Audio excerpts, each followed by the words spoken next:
Have you been wondering what it takes to land a job in a fancy tech startup? On top of that, in the hottest marketplace in the world, Dubai. In this video, I will tell you exactly how you should approach your job search in Dubai's tech startup market, where to submit your applications and find the greatest openings, and how to secure a great offer. On one hand, I will tell you about my past experience as a job seeker, and on the other hand, I will reflect on the current perspectives as an employer in this space. In the end, my goal is to share the most accurate and relevant information that will eventually build up on the insights to form a solid understanding on how you should approach application process in this region. So, where do you start with the job application process? There are two main assets that you will require, and you can ignore all the other noise. You should just focus on LinkedIn and Glassdoor. LinkedIn is great as an overall marketplace that will give you all the background and insights on what's happening in the region, what are the job openings, who are the recruiters and the companies that are ranked in the top LinkedIn lists. While on Glassdoor, you will find the best company reviews, interview processes, and also the questions that some people were asked in the past. These two honestly are the most important assets, and everyone is actually using them in this region. There are obviously other websites and platforms for job applications. However, most important tech startups, they only recruit through LinkedIn. Next important step in this process is actually crafting your CV to match the region requirements. In this case, you need to look at your experience in three ways, and that is location-specific, business-specific, and role-specific experience. So if we start with the first, you actually have to prove that you have location-specific experience. What do I mean by that is that employers in this region actually want you to already have some location-specific experience, so you need to craft your CV in such a way where you can actually showcase this, or at least prove that you were involved in a couple of projects in the past that had such experience. If you are currently overseas and you are not actually involved with Dubai projects, then you actually have to search for them, and maybe the company can actually find and allocate you some projects that will have at least some region-specific experience for you to showcase in the future. The second thing that startups, especially in the tech space, look at is the business-specific experience, which means that you have actually some years in, let's say, e-commerce or fintech, in the case that you are applying for those specific fields. You have to make sure that the employer sees that you have done some work to some extent in that specific field before applying. This specific point is extremely crucial, as I have actually experienced it on myself when a few years ago I was applying for different tech startups in various fields, and actually since I only had fintech experience, only the fintech startups were actually replying to my applications. Moreover, even if you are super qualified and have actually a lot of background and experience in your specific field, let's say product management, then it doesn't actually matter if you apply to fintech or any other fields. They will still require you to have some specific field business experience. Finally, the third point in this step is to actually make sure that you are applying for a role that matches your background, at least on paper. Let's say you are applying for a product manager role, then in this case, you should make sure that you have a clear PM path in your CV. Say you were a BA or UX UI researcher and then moved on to being a junior product manager or something similar. So another example is that if you apply for a PM role and you are actually a Scrum Master or a developer, then you most probably won't get any replies from those applications because simply your role doesn't match your CV profile. And in this region, this is very important. Now, if we speak about the actual steps on how you can apply, there are multiple ways that you can do so. Besides simply applying on LinkedIn or submitting your applications through the company's websites, you can actually reach out to the HR of those companies or the job posters. You can also find the recruiters from those specific startups and reach out to them directly. You can also find an HR agency or work with a headhunter directly and ask them to find you the best match for your CV profile. Lastly, you can also reach out to different startups managers in LinkedIn as well, directly by just messaging them or emailing them, and make sure that you reach out to those people who are actually responsible for the department that you will eventually work in. Another hint that I can give you is to also reach out to the startup's co-founders, because in smaller companies, they actually recruit the people themselves, or at least they are present in the last stage of recruitment. So if you make sure that you specify how you can actually add value and help the startup's growth, then I think that's an actually very valuable way of how you can land a job in here. I personally had a few people who reached out to me directly and asked me for any opportunities in the product space, since I was heading the product departments in the last startups. So I actually interviewed a couple of them, and one out of many landed a job.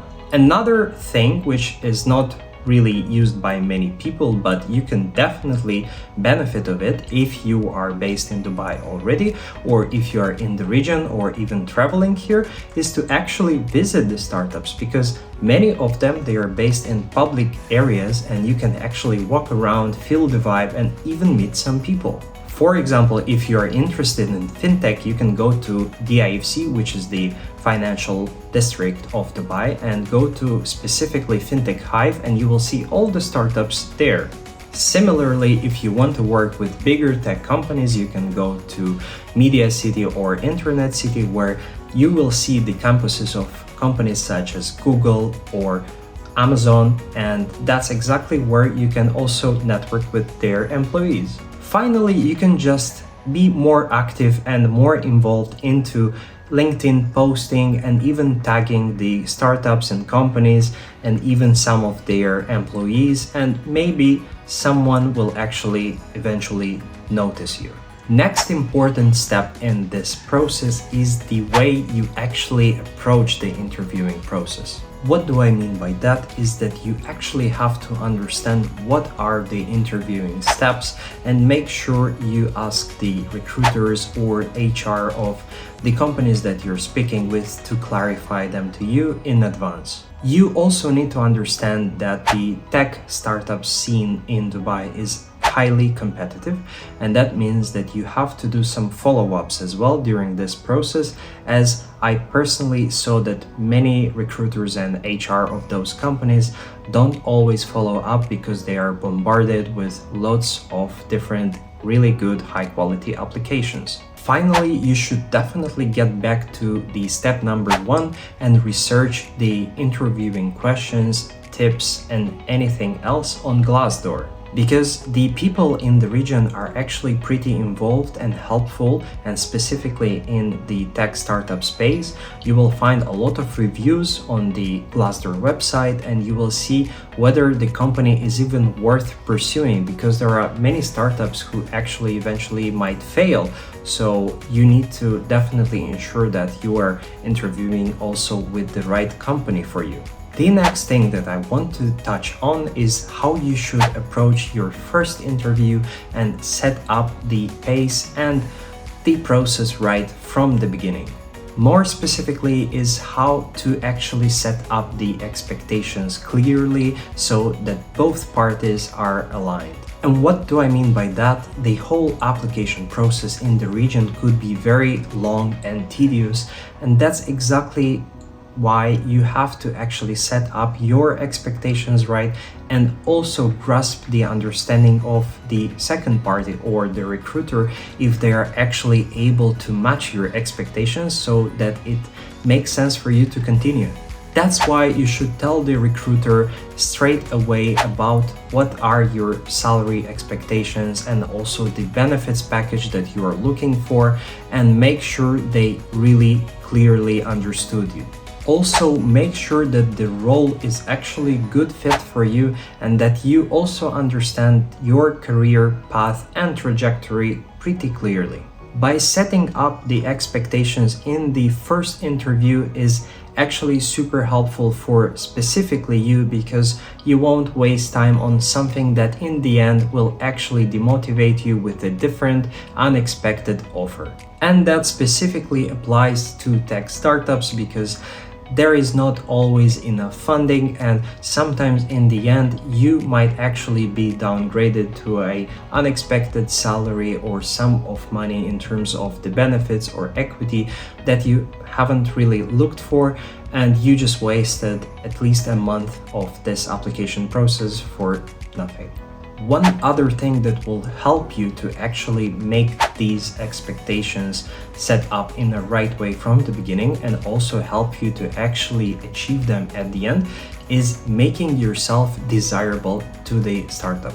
You should make sure that the recruiter or the employer understands exactly how you can add value to their company and that you actually have a lot of value that is maybe unveiled and it could be opened up in that specific startup, and that you also acknowledge this. So if you make sure that they understand this, you will definitely set yourself on a better trajectory and you will be more desirable to them. And you can do so by actually standing by your values and by what you discussed in the first interview. And if the recruiter or the HR will try to shift you around with the roles or the salary, you have to actually stand your ground, and they will perceive this as a very confident moment and someone who can actually understands their own value and how they can bring it to the company as well. You can also mention about other interviews if you have some with different startups, and specifically if they are the competition or direct players in that game for the startup that you're currently speaking with, then you will most probably set yourself higher than any other candidate. This also leads us to the next step that I want to discuss, and this is actually how you can approach the salary negotiation, and that doesn't only look at the last moment when you get the offer, but also at the beginning and during the process. In the beginning, you obviously will negotiate the salary, or at least set the expectations like we previously discussed, and make sure the employer heard you. However, that doesn't necessarily mean that they will actually offer this to you in the end, even if you were successful. And that's exactly why you have to still apply to other companies and be able to get other offers to just feel more confident and more able to actually negotiate the salary that you get with the first startup.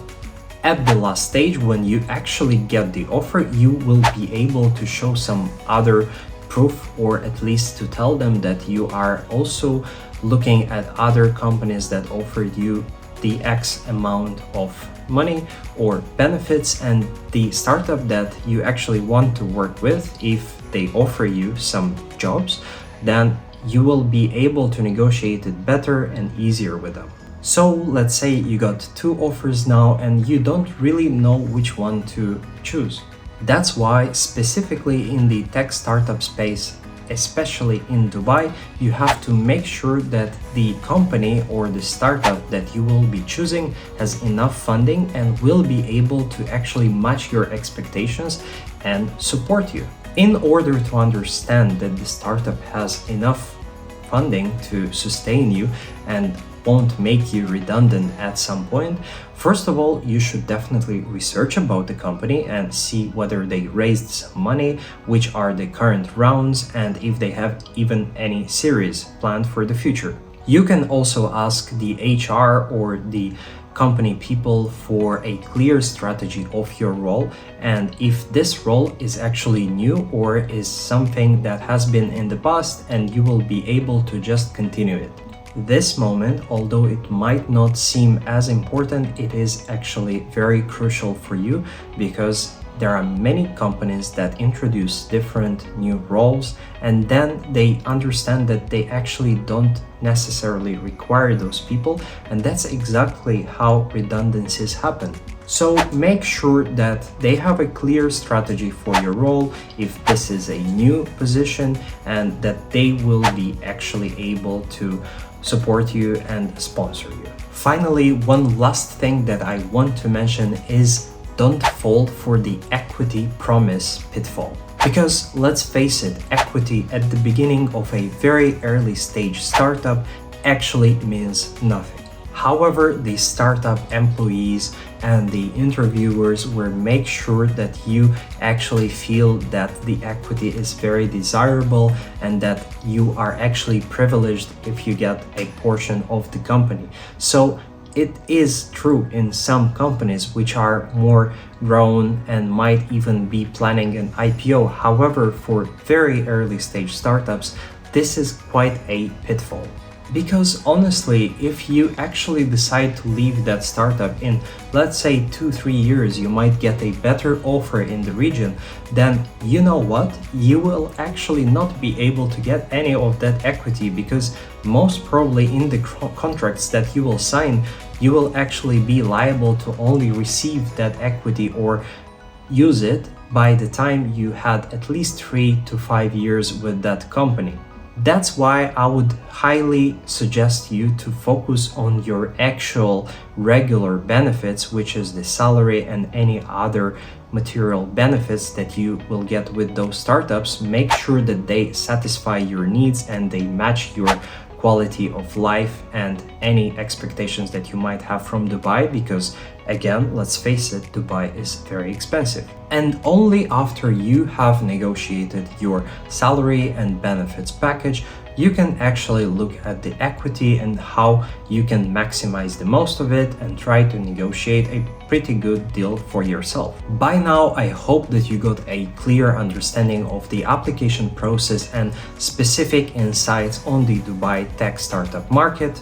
Also, if you feel that you relate to some of the things that I mentioned, in case you are already working in Dubai, then please let me know in the comments below. I would be really interested to hear them out. And to help me continue make these videos more efficient and helpful to you, please leave a thumbs up below, comment any ideas or thoughts that you might have, and I will make sure to make them in the next video.